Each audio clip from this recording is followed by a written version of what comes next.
नमस्कार दोस्तों, आपका स्वागत है एक बार फिर से हमारे YouTube चैनल पर। दोस्तों, कहानियों की इस श्रृंखला में आज एक नई कहानी हम आप सबके सामने लेकर आए हैं, जो कि एक पंडित जी और उनको दान में मिली एक बकरी और 3 बदमाशों की है कि 3 बदमाश किस प्रकार से पंडित जी के साथ क्या व्यवहार करते हैं। दोस्तों, कहानी आपको ज़रूर पसंद आएगी। आप कहानी को पूरा देखें। तो चलिए दोस्तों, शुरू करते हैं आज की कहानी। एक बार एक पंडित जी एक सेठ जी के घर पर हवन करवाने जाते हैं। वहाँ पर हवन हो जाने के बाद दक्षिणा में सेठ जी उन्हें थोड़ा सामान, नगद रुपये और एक बकरी का बच्चा देते हैं। पंडित जी दक्षिणा से मिला हुआ सारा सामान और वह बकरी का बच्चा लेकर वहाँ से अपने गांव लौट जाते हैं। रास्ते में उन्हें 3 बदमाश देख लेते हैं।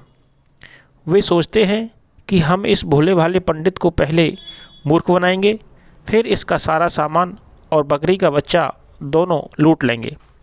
यही सोचकर वह तीनों मिलकर एक षड्यंत्र बनाते हैं और एक एक करके पंडित जी के पास जाते हैं।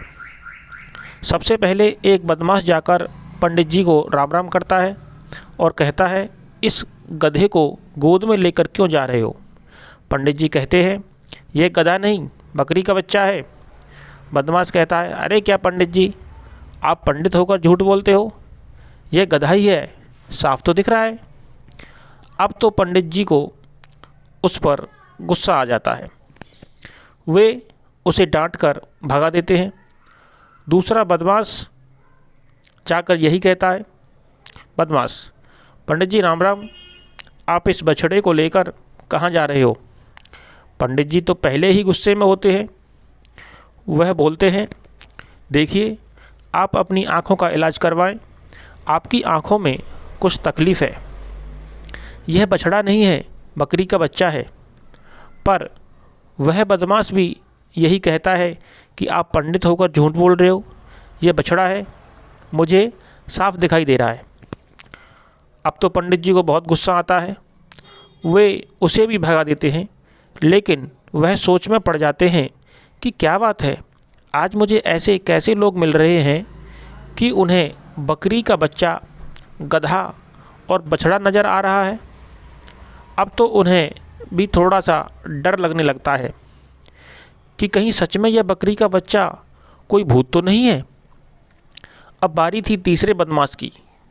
वह तो आता है और राम राम भी नहीं करता और ज़ोर ज़ोर से हंसने लगता है और कहता है, पंडित जी, मैंने आपसे बड़ा मूर्ख आज तक नहीं देखा।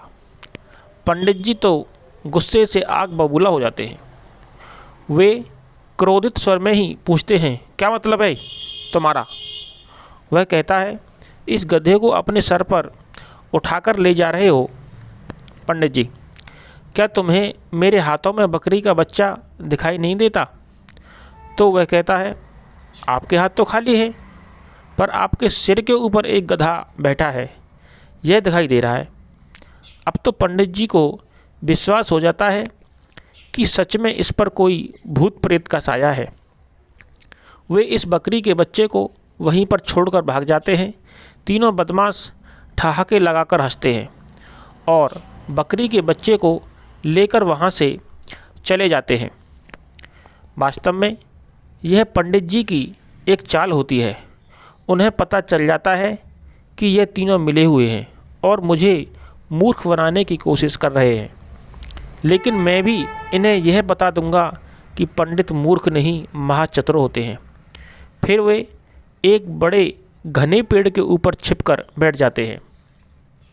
जब तीनों बदमाश उस बकरी के बच्चे को लेकर वहाँ से जा रहे होते हैं तो वह ज़ोर से चिल्लाते हैं, बड़ी ही डरावनी आवाज़ें निकालते हैं, जिससे तीनों बदमाश डर जाते हैं। फिर वह आवाज़ बदलकर कहते हैं कि मैं इस बकरी की माँ हूँ। जिस पंडित से तुमने इसे छीना था वह कोई पंडित नहीं था, वह एक डाकू था जो वेश बदलकर पंडित बना हुआ था। उसने मुझे मारकर मेरे बच्चे को मुझसे छीन लिया था। तुमने उसे तो भगा दिया, अब मैं अपनी मौत का बदला तुम तीनों को मारकर तुमसे लूँगी। यह सुनकर तीनों बदमाश बुरी तरह से घबरा जाते हैं और बकरी के बच्चे को वहीं पर फेंक कर बेतहाशा भागते हैं। पंडित जी बाद में नीचे उतर कर आते हैं और अपने प्यारे से बकरी के बच्चे को गोद में लेकर अपने गांव लौट जाते हैं। दोस्तों, ये थी आज की कहानी। कहानी आपको कैसी लगी आप हमें कमेंट्स करके ज़रूर बताएं। कहानी पसंद आई हो तो दोस्तों लाइक अवश्य करें और अपने दोस्तों के साथ शेयर करें। दोस्तों, इसी तरह की कहानी आगे देखने के लिए हमारे चैनल को सब्सक्राइब करना बिल्कुल ना भूलें। वीडियो देखने के लिए आपका बहुत बहुत धन्यवाद।